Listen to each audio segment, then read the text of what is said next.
عرب میں زیادہ نہیں ٹھہرا۔ پورے ملک میں پھر سے بت پرستی پھیل گئی۔ لوگ خدا کے ساتھ بتوں کو پوجنے لگے، ان کو خدا تک پہنچنے کا وسیلہ سمجھنے لگے۔ ان کا عقیدہ تھا یہ خدا کے ساجی اور ہمارے سفارشی ہیں، یہی حاجت روا اور مشکل کشا ہیں، چنانچہ مصیبتوں میں انہی کو پکارتے، فریادیں بھی انہی سے کرتے اور مرادیں بھی انہی سے مانگتے۔ حضرت ابراہیم علیہ السلام تو خالص توحید کے داعی تھے اور شرک و بت پرستی سے بیزار، لیکن یہ لوگ ان کا سکھایا ہوا سبق بھول گئے اور مورتیوں کے پجاری بن گئے۔ لیکن ایسا ایک دم نہیں ہوا، اس میں بھی زمانہ لگا۔ نہ جانے کتنی صدیاں بیت گئیں اور نہ جانے کتنی نسلیں گزر گئیں، تب کہیں جا کر شرک کے پیر جمے۔ یہ شرک آیا کہاں سے؟ بت پرستی پھیلی کیسے؟ بات یہ تھی کہ ابراہیم علیہ السلام اور اسماعیل علیہ السلام سے عربوں کو بے انتہا عقیدت تھی۔ کعبے کی اثر نو تعمیر انہوں نے ہی کی تھی، اس لیے ان کو کعبے سے بھی بڑی محبت تھی۔ پھر یہ محبت اسی تک محدود نہ رہی، اس کے ارد گرد جتنے پتھر تھے وہ بھی ان کے نزدیک بہت ہی محبوب اور متبرک بن گئے۔ اب اگر وہ مکے سے باہر جاتے روزگار یا کاروبار کے لیے تو وہاں کا ایک پتھر بھی ساتھ لیتے۔ ان کا خیال تھا اس سے سفر میں برکت ہوگی اور مقصد میں کامیابی۔ پھر بات یہیں تک نہ رہی، جو لوگ مکے سے کچھ دور رہتے تھے وہ کعبے کے پاس سے پتھر اٹھا اٹھا کر لے گئے اور اپنے یہاں نصب کر لیے۔ اب وہ کعبے کی طرح ان کا طواف کرتے، حجر اسود کی طرح ان کو بوسہ دیتے۔ اس طرح وہ عقیدہ جس کے خلاف حضرت ابراہیم علیہ السلام نے زندگی بھر جہاد کیا تھا، عرب میں پھر لوٹ آیا۔ پھر ایک بات اور ہوئی جس کی وجہ سے یہ عقیدہ اور تیزی سے پھیلا۔ آتش فشاں پہاڑ پھٹتے تو لاوے کی شکل میں جو پتھر نکلتے، ان کے بارے میں تصور تھا کہ یہ ٹوٹے ہوئے تارے ہیں جو آسمان سے زمین میں آ گئے ہیں۔ یہیں سے وہ پتھر مقدس سمجھے جانے لگے، کیونکہ بعض قومیں تاروں کی عظمت کی قائل تھیں، اس لیے کہ ان میں خلاق عالم کی قدرت کا جلوہ تھا، اس کی طاقت اور عظمت کا پرتاؤ تھا۔ چنانچہ جن پتھروں کے بارے میں انہیں گمان ہوتا یہ ستاروں سے ٹوٹے ہوئے ہیں، ان کو بہت متبرک سمجھتے اور بے انتہا تعظیم کرتے۔ پھر عظمت کا یہ تصور اور آگے بڑھا اور اب ان کی پوجا بھی ہونے لگی۔ نسلوں پر نسلیں گزرتی رہیں، یہاں تک کہ یہ عقیدہ بالکل پختہ ہو گیا۔ اب کوئی بھی پتھر مل جاتا جو خوبصورت اور سڈول ہوتا، یا جس کی ساخت میں کچھ نیا پن ہوتا یا کسی مخلوق کی شکل سے مشابہ ہوتا، اس کی عظمت ان کے دل میں بیٹھ جاتی اور وہ اسے پوجنے لگتے۔ پھر ایک قدم اور آگے بڑھے، اب وہ پتھروں کو خود تراشتے، اپنی پسند کے مجسمے بناتے، جس بزرگ یا دیوتا سے چاہتے منسوب کر دیتے اور جو دل چاہتا ان کے نام رکھتے۔ پھر ان کو ایک جگہ نصب کر کے پوجنا شروع کر دیتے، ان کے نام کی منتیں مانتے۔ ان کا خیال تھا کہ اس طرح وہ دیوتا اللہ کے یہاں سفارش کریں گے، بگڑے ہوئے کام بنا دیں گے اور آخرت میں ذریعہ نجات ہوں گے۔ مکے میں سب سے پہلے جو بت داخل ہوا اور پھر خانہ کعبہ کے سامنے نصب ہوا وہ ہبل تھا۔ اس کو لانے والا شخص عمر بن لوہی تھا۔ یہ کہیں سفر کر رہا تھا، راستے میں ایک مقام سے گزر ہوا، دیکھا لوگ مورتیاں پوج رہے ہیں، اس کو بہت بھلا معلوم ہوا۔ ان سے کہا ایک مورتی ہمیں بھی دے دو، ہم اپنے یہاں لے جائیں گے اور ہم بھی اس کی پوجا کریں گے۔ لوگ بخوشی تیار ہو گئے اور وہ مورتی لے کر مکے آ گیا۔ پھر رفتہ رفتہ خانہ کعبہ کے پاس اور مورتیاں آ گئیں۔ ان میں دو مشہور مورتیاں اساف اور نائلہ بھی تھیں۔ یہ چاہے زمزم پر نصب تھیں۔ اس وقت چاہے زمزم بالکل پٹ چکا تھا، بہتیرے تو اس کے نام تک سے ناآشنا تھے۔ یہی نہیں، بیشتر قبیلوں کی اپنی اپنی مورتیاں بھی تھیں جو ادھر ادھر مختلف علاقوں میں نصب تھیں۔ مثلاً عزا، یہ قریش کی سب سے بڑی مورتی تھی۔ لات،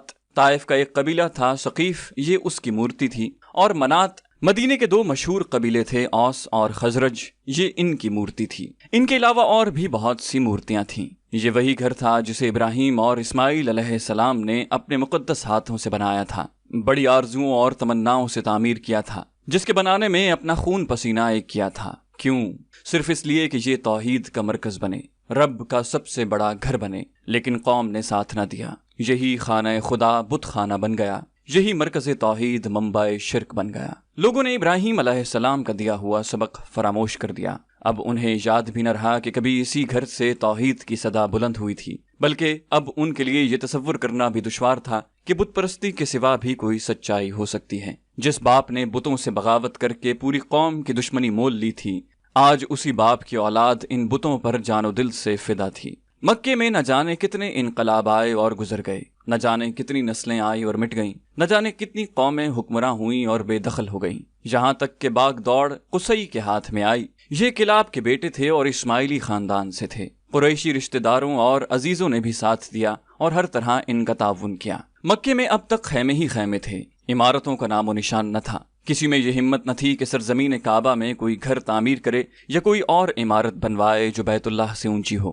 قصی پہلے شخص ہیں جنہوں نے یہ ہمت کی۔ انہوں نے ایک عمارت بنوائی جس کا نام دار الندوہ رکھا۔ وہاں وہ اشراف مکہ کو جمع کرتے، بیٹھ کر شہری مسائل پر غور کرتے، اہم معاملات میں ان سے مشورہ لیتے، وہیں پر مقدمات کے فیصلے ہوتے اور شادی بیاہ کے مسائل طے ہوتے۔ پھر قصی نے قریش کو بھی عمارتیں بنانے کا حکم دیا، چنانچہ انہوں نے کعبے کے آس پاس اپنے گھر تعمیر کیے، البتہ بیچ میں بہت کافی جگہ چھوڑ دی کہ حاجی آئیں تو طواف وغیرہ میں کوئی زحمت نہ ہو۔ قصی نے اپنے دور میں کئی بڑے بڑے کام کیے جو ایک زمانے تک یادگار رہے۔ مشعر حرام انہی کی ایجاد ہے جس پر حج کے دنوں میں چراغ جلتے ہیں۔ انہوں نے تمام قریش کو جمع کیا اور تقریر کی، بھائیو، خانہ کعبہ کی زیارت کے لیے حاجی نہ جانے کہاں کہاں سے آتے ہیں، سینکڑوں ہزاروں میل کے فاصلے طے کر کے آتے ہیں، بھائیو ان کی میزبانی کرنا تمہارا فرض ہے۔ پھر اس سلسلے میں انہوں نے 2 عہدے قائم کیے۔ ایک کا نام تھا سقایا، اس کا کام تھا کہ حاجی آئیں تو ان کے لیے میٹھے پانی کا انتظام کریں، چاہے زمزم پڑ چکا تھا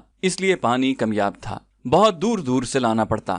نبیذ وغیرہ کا اہتمام بھی اسی شعبے کے سپرد تھا جو عربوں کا خاص مشروب تھا۔ دوسرے عہدے کا نام تھا رفادہ۔ قریش نے ایک سالانہ رقم مقرر کی، اس سے منا اور مکے میں حاجیوں کی ضیافت کی جاتی، اس شعبے کے ذمے اسی کا انتظام تھا۔ خانہ کعبہ سے متعلق بھی ایک عہدہ قائم کیا اور اس کا نام حجابہ رکھا۔ جو اس عہدے کا ذمہ دار ہوتا وہی کعبے کا کلید بردار ہوتا، کعبے سے متعلق سارے کام اسی کے سپرد ہوتے۔ کوئی کعبے کے اندر جانا چاہتا تو پہلے اس سے اجازت لیتا، اس کی اجازت کے بغیر اندر جانا منع تھا۔ یہ تینوں عہدے عربوں کے نزدیک بہت محترم تھے۔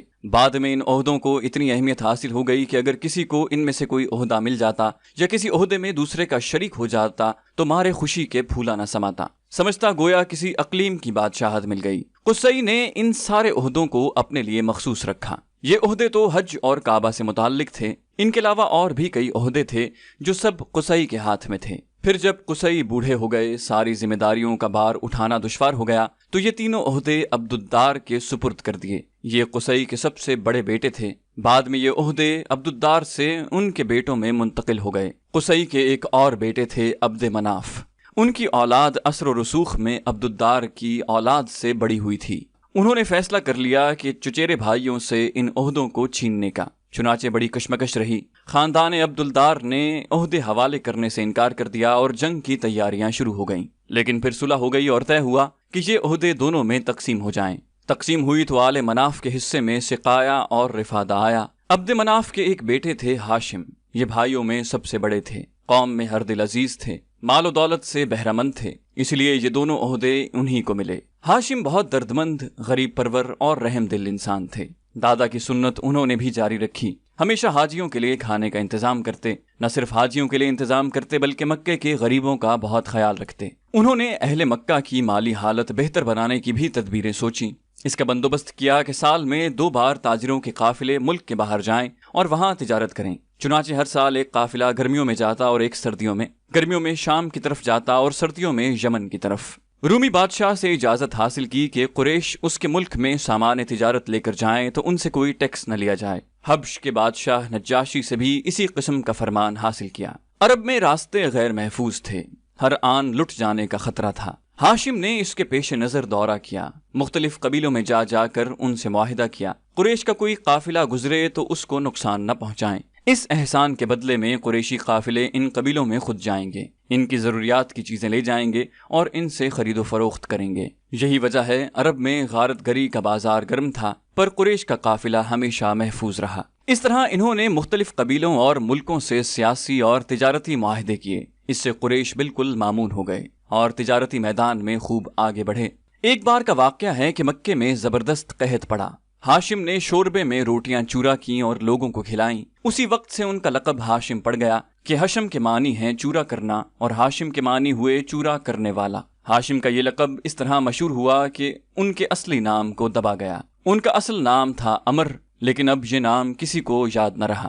ایک سال ہاشم تجارت کے لیے شام گئے۔ شام میں تاجروں کا پورا قافلہ تھا۔ واپس ہوئے تو یثرب سے گزر ہوا۔ قافلے میں کچھ تاجر یثرب کے بھی تھے جن کو وہاں کی ایک عورت نے اپنا مال تجارت دے کر بھیجا تھا۔ قافلہ یثرب پہنچا تو وہ عورت اپنے تاجروں کے پاس آئی اور سفر کی روداد پوچھنے لگی، کیا بیچا، کیا خریدا۔ باتوں سے ایسا لگتا تھا جیسے کوئی بہت ہی ہوشیار، تجربہ کار اور باتدبیر خاتون ہو۔ ہاشم یہ سب کچھ دیکھ رہے تھے اور دل ہی دل میں ان کی فراست کی داد دے رہے تھے۔ اس کی ذکاوت اور فطانت سے خوش ہو رہے تھے، چہرے پر شرافت اور سنجیدگی کا نور دیکھ کر مسحور ہو رہے تھے۔ ہاشم نے سوال کیا، یہ کون عورت ہے؟ جواب ملا، یہ سلمہ ہے، باپ کا نام عمر ہے، خزرج کے ایک خاندان ہے بنی نجار، یہ اسی خاندان سے ہے۔ تاجروں نے ان کا پورا تعارف کروا دیا۔ ہاشم نے پوچھا، کیا یہ شادی شدہ ہے؟ جواب ملا، نہیں، البتہ یہ اپنے یہاں کی بہت معزز خاتون ہے، چاہتی ہے کوئی ایسا شوہر ہو جو اس کی آزادی سلب نہ کرے، اپنی آزادی کو مجروح کرنا اسے گوارا نہیں۔ ہاشم نے کہا، پوچھو کیا وہ مجھے پسند کرے گی؟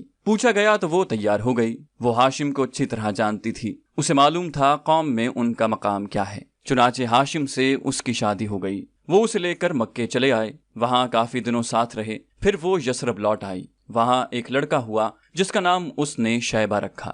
اس کے بعد کئی سال گزر گئے، پھر ایک سال گرمیوں میں تجارتی قافلہ چلا، ساتھ میں ہاشم بھی گئے۔ شام میں ایک مقام ہے غزہ، وہاں پہنچ کر وہ انتقال کر گئے۔ اب سارے عہدے مطلب کے ہاتھ میں آ گئے کہ یہ ان کے بھائی تھے۔ شیبہ مطلب کے بھتیجے تھے، یہ یثرب میں ماں کے پاس ہی رہ رہے تھے۔ اب مطلب کو ان کی فکر ہوئی، طے کیا بھتیجے کو مکے لائیں گے، یہی ان کا ددیال تھا، یہی باپ کا پورا خاندان تھا۔ مطلب اس غرض سے یثرب گئے۔ بھابی سلمہ سے ملاقات ہوئی، بولے میرا بھتیجا بڑا ہو چکا ہے، ہاتھ پیر مضبوط ہو چکے ہیں، چاہتا ہوں اب اسے اپنے یہاں لے جاؤں۔ تمہیں معلوم ہی ہے حسب و نسب کے اعتبار سے قوم میں ہمارا کیا مقام ہے، وہاں وہ عزت سے رہے گا، یہاں تو بیچارہ پردیس میں ہے۔ سلمہ نے کہا، اس کی جدائی میرے لیے موت ہے، لیکن یہ بھی پسند نہیں کہ وہ اپنے بزرگوں سے جدا رہے، ذرا پوچھئے دیکھیے اس کی کیا خواہش ہے۔ مطلب نے نہایت پیار سے بھتیجے کو مخاطب کیا، کہو میرے دلارے، کیا خیال ہے، میرے ساتھ اپنے وطن چل رہے ہو؟ سعادت مند بھتیجے نے نہایت معصومیت سے جواب دیا، یہ تو امی بتائیں گی،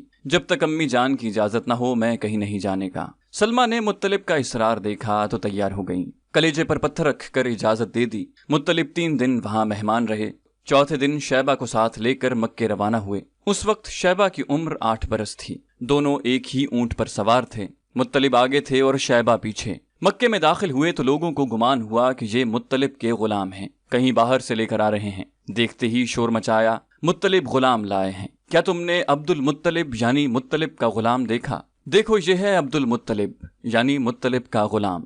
مطلب نے اس طرح کی آوازیں سنی تو سخت برہم ہوئے، اہل قریش تم بھی عجیب لوگ ہو، یہ تو میرا بھتیجا ہے، بڑے بھائی ہاشم کا بیٹا ہے، یثرب میں تھا وہاں سے لے کر آ رہا ہوں، لیکن یہ نیا نام جو بے ساختہ زبانوں پر آ گیا تھا اصل نام پر غالب آ گیا۔ ماں نے ان کا نام شیبہ رکھا تھا اور وہ اسی نام سے پکارے جاتے، لیکن اب اصل نام کسی کو یاد نہ رہا اور اسی وقت سے وہ عبد المطلب ہو گئے۔ مطلب کا انتقال ہوا تو عبد المطلب سمجھدار ہو چکے تھے، دست و بازو مضبوط ہو چکے تھے اور جسم میں توانائی آ چکی تھی۔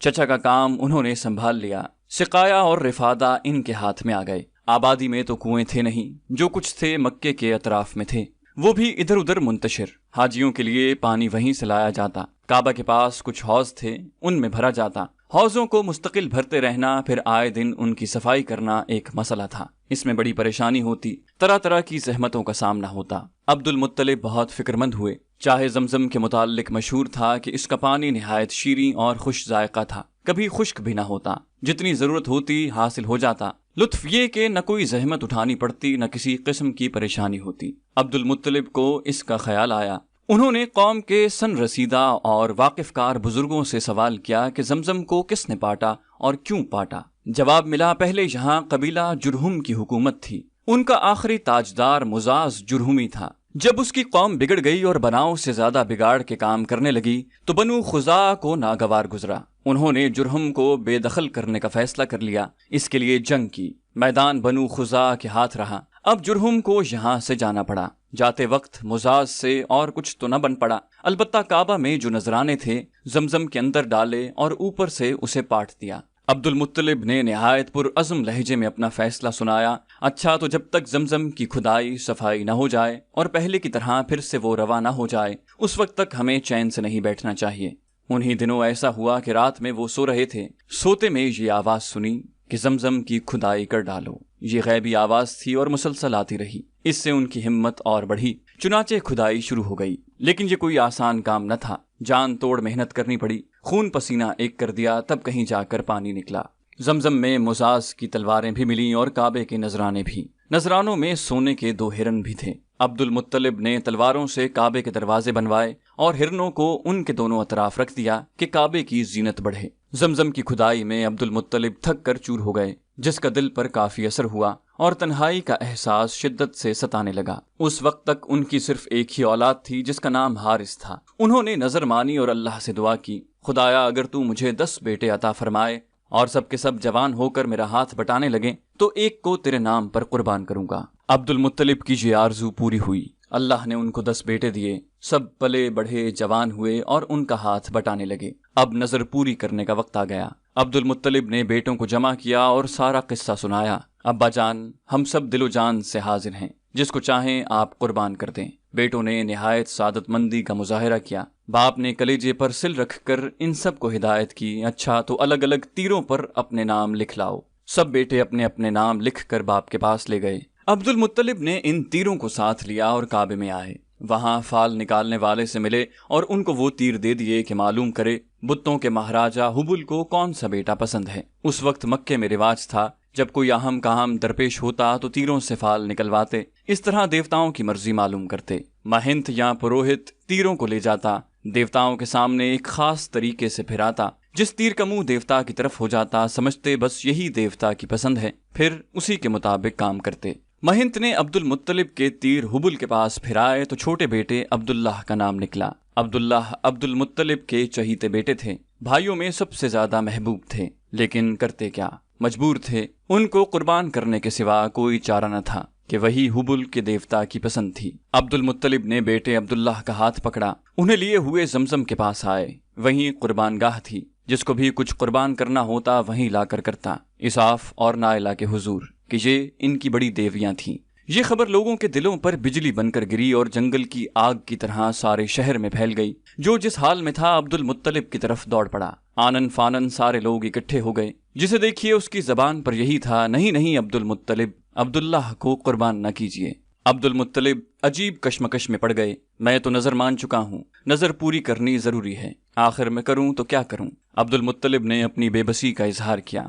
اگر مال فدیہ بن سکے تو ہم راضی ہیں، اونٹ ذبح کرنے سے کام بن جائے تو اس کے لیے بھی تیار ہیں۔ سب کے دلوں کی دھڑکنیں تیز ہو گئیں، سب کے ہونٹوں پر ایک ہی طرح کے جملے لرز رہے تھے۔ لوگ بہت دیر تک سوچتے رہے، آپس میں مشورہ کرتے رہے کہ کیا کریں۔ کسی نے کہا یثرب کے اطراف میں ایک نجومی عورت ہے، گتھیاں سلجھانے میں وہ ماہر ہے، چل کر اس سے پوچھیں، ہو سکتا ہے اس کا ناخن تدبیر یہ گتھی بھی سلجھا دے۔ سب کو یہ رائے پسند آئی، چنانچہ لوگ گئے، اس عورت سے ملے، اس کو سارا حال بتایا۔ سب کچھ سن لینے کے بعد اس نے پوچھا، کسی قیدی کو چھڑانا ہو یا کسی مجرم کی جان بچانی ہو تو کتنا فدیہ دیتے ہو تم لوگ؟ 10 اونٹ، 10 اونٹ۔ سب ایک ساتھ بول پڑے، ایسے لگ رہا تھا جیسے انہیں امید کی کوئی کرن نظر آ گئی ہو۔ اس عورت نے کہا، تو 10 اونٹ اور عبداللہ کے نام کا قرعہ ڈالو، اگر اونٹوں کے نام قرعہ نکل آئے تو بہتر ہے، ورنہ 20 اونٹ کر دو، اگر پھر بھی عبداللہ کا نام نکلے تو 10 اور بڑھا دو، اسی طرح 10-10 بڑھاتے رہو یہاں تک کہ تمہارا رب راضی ہو جائے۔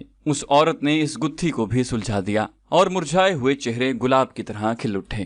لوگوں نے ایسا ہی کیا، 10 اونٹ اور عبداللہ کے نام کا قرعہ ڈالا تو عبداللہ کا نام نکلا، 10 اونٹ بڑھا دیے، پھر عبداللہ کا نام نکلا، 10 اور بڑھا دیے، پھر عبداللہ کا نام نکلا، 10 اور بڑھا دیے، پھر بھی عبداللہ کا ہی نام نکلا۔ لوگ اس طرح 10-10 اونٹ بڑھاتے رہے اور عبداللہ کا ہی نام نکلتا رہا۔ ادھر عبد المطلب کھڑے عاجزی کے ساتھ دعا میں مصروف تھے، خدایا یہ فدیہ قبول کر لے، خدایا عبداللہ کی جان بچا لے۔ جب بڑھتے بڑھتے 100 اونٹ ہو گئے تو قرعہ اونٹوں کے نام کا نکل آیا۔ اب کیا تھا، لوگ خوشی سے اچھل پڑے۔ عبد المطلب کو ہر طرف سے مبارکباد دی جانے لگی، مبارک ہو عبد المطلب، اللہ نے بیٹے کا فدیہ قبول کر لیا۔ لیکن عبد المطلب ابھی مطمئن نہ ہوئے، 2 بار اور قرعہ ڈلوایا کہ کوئی شبہ نہ رہ جائے، خدا کی مرضی کیا ہے، صاف صاف معلوم ہو جائے۔ جب پوری طرح اطمینان ہو گیا تو اونٹ ذبح کیے گئے اور وہیں چھوڑ دیے کہ جو چاہے ان سے فائدہ اٹھائے۔ عبداللہ کو خداداد حسن ملا تھا، اٹھتی ہوئی جوانی تھی جو حسن کو دوبالا کر رہی تھی۔ چہرہ کیا تھا، چاند کا ٹکڑا تھا، ہر دیکھنے والی آنکھ ان پر فدا تھی اور بہتیری عورتیں ان سے شادی کی آرزومند تھیں۔ نظر والا واقعہ ہوا تو گھر گھر ان کا چرچا ہو گیا، اس سے ان کی عظمت اور بڑھ گئی، سب دل و جان سے انہیں چاہنے لگے۔ بہت سی عورتوں نے نکاح کی خواہش کی اور کوشش بھی کی، لیکن یہ شرف سب کو کیسے ملتا کہ وہ ایک ہی کی قسمت میں لکھا تھا۔ ان کے بیٹے کی ماں کون ہوگی یہ بھی خدا کے ہاں طے تھا۔ ان کی شادی آمنہ سے ہوئی جو قریش کی سب سے معزز خاتون تھیں اور بنی زہرا کے سردار کی بیٹی تھیں۔ باپ نے بیٹی کی طرف سے نکاح کا پیام دیا،